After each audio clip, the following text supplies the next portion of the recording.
আরে ও মোটুদা, মোটুদা, তুমি আজকে আম গাছে উঠো না। আম গাছে উঠে তুমি আম পারো, তাহলে আমরা সবাই মিলে খাবো। মোটুদা, ও মোটুদা, তুমি আম গাছের উপর আজকে উঠবে না কি না উঠবে না, সে কথা একটু বলো। যদি না উঠো কিন্তু ভেজাল আছে, কই বলে দিলাম আমি। আমি এমনি হলাম মোটু, তোরা আমাকে এদিন আম গাছে উঠাইতে চাইছিস।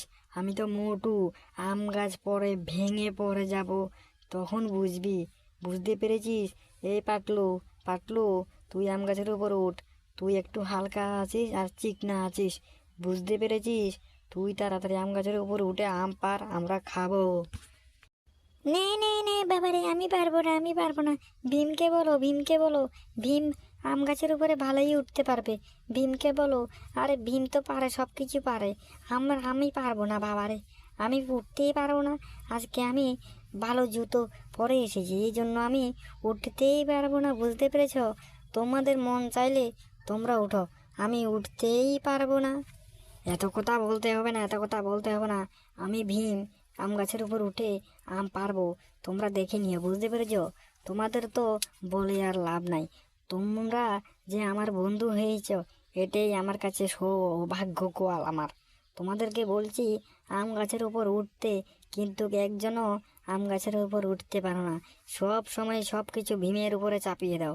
কি হলাম আমি? ভীম হলাম কি? আমি অপরাধ করলাম? আমার কাছে আমাকে সব কিছু চাপিয়ে দাও। কি হয়েছে তোমাদের? আমি তো কিছুই বুঝলাম না। ভীম, এরকম করো না, এইরকম করো না।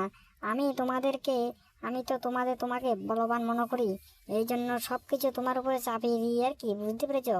তুমি তো সব কিছু বুদ্ধিমতিতে সব কিছুতে তুমি সাহসী, ঠিক আছে? এই জন্য তোমাকে আমি সাহসীর জন্য তোমাকে আমি সব কিছু করতে বলি আর কি। তুমি এরকম রাগ করছো কেন ভীম? রাগ করার এখানে কি আছে বলো তো?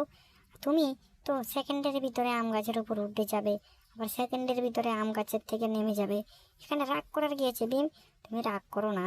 তুমি রাগ করলে কিভাবে হবে বলো তো? ঠিক আছে না ভীম, তুমি আম গাছের উপর উঠো, উঠো। আমরা আম খাবো, আম খাবো, উঠো তাড়াতাড়ি উঠো।